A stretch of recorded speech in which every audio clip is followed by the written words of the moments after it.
अब धीरे धीरे गर्मी का थोड़ा असर दिखाई दे रहा है और वहीं आने वाले ग्रीष्मकालीन मौसम में तापमान इस वर्ष और अधिक होगा, ऐसी जानकारी खगोल अभ्यासक प्राध्यापक सुरेश चोपने ने दी।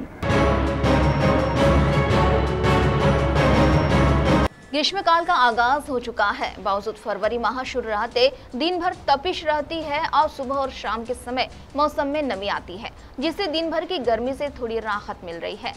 लेकिन आने वाले समय में तापमान में और इजाफा होगा। पिछले वर्ष की तुलना में इस वर्ष तापमान बढ़ने की आशंका होने के साथ ही जिले में होने वाले प्रदूषण के कारण पारा बढ़ने की बात भी ग्रीन प्लैनेट सोसाइटी के अध्यक्ष प्राध्यापक सुरेश चोपने ने कही। तो आइए सुनते इस संदर्भ में विस्तारपूर्वक जानकारी देते हुए उन्होंने और क्या कहा। या वर्षी ला निनो कंडिशन्स होती, परंतु मार्च एप्रिल आणि मे मध्ये ला निनो हा न्यूट्रल होणार आहे आणि तो ला निनो न्यूट्रल म्हणजे सक्रिय राहणार नाही आणि अल निनो पण नाही आहे। तर यावेळेस जे तापमान आहे हे तापमान मागच्या वर्षीपेक्षा जास्त राहणार आहे।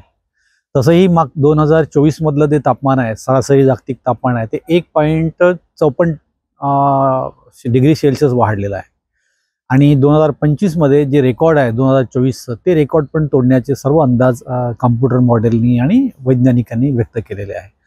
आणि 2025 चं पहिलं जे जानेवारीचे वर्ष आहे ते गेल्या 100 वर्षातलं सर्वाधिक उष्ण वर्ष म्हणून गणलं गेलेलं आहे आणि अजून फरवरी मार्च एप्रिल हे जे महिने राहणार आहे हे पण महिने गेल्या 100 वर्षातले सर्वाधिक तापमानाचे वर्ष राहणार आहे। म्हणजे हे जागतिक सरासरी तापमानाची आकडेवारी आहे आणि याच्यामुळे आपल्याकडे जे आहे ते एप्रिल मे आणि जूनचा पहिला आठवडा तीनही म्हणजे महिन्यामध्ये आपल्याकडलं तापमान 46-47 डिग्री राहणार आहे आणि जवळजवळ एप्रिल मे आणि जूनच्या पहिल्या आठवड्यामध्ये एक हीट वेव्ह जे आहे ते हीट वेव्ह पण आपल्याकडे राहणार आहे।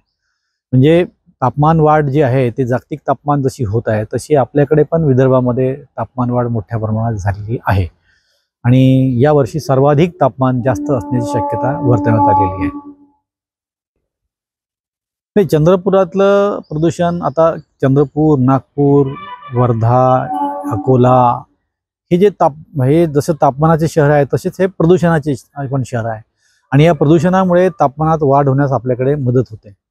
कारण आपल्याकडे जे हरित वायू आहेत आणि याच्यामध्ये जे मुळे त्याचा इफेक्ट जो आपल्याकडे होतो आहे ग्रीन हाऊस इफेक्ट ज्याला म्हणतो आपण, त्याचा इम्पॅक्ट जास्त झाल्यामुळे आपल्याकडे विशेषतः चंद्रपूरमध्ये तापमान पुन्हा जास्त राहणार आहे। म्हणजे विदर्भात चंद्रपूर हे सर्वाधिक तापमानाचं शहर पुन्हा यावर्षी पण राहणार आहे।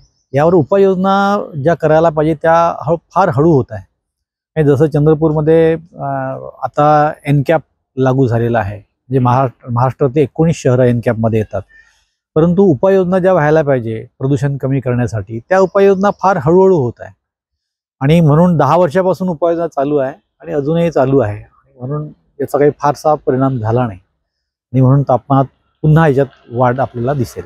CTV के लिए प्रतिनिधि वैभव रुयारकर की रिपोर्ट।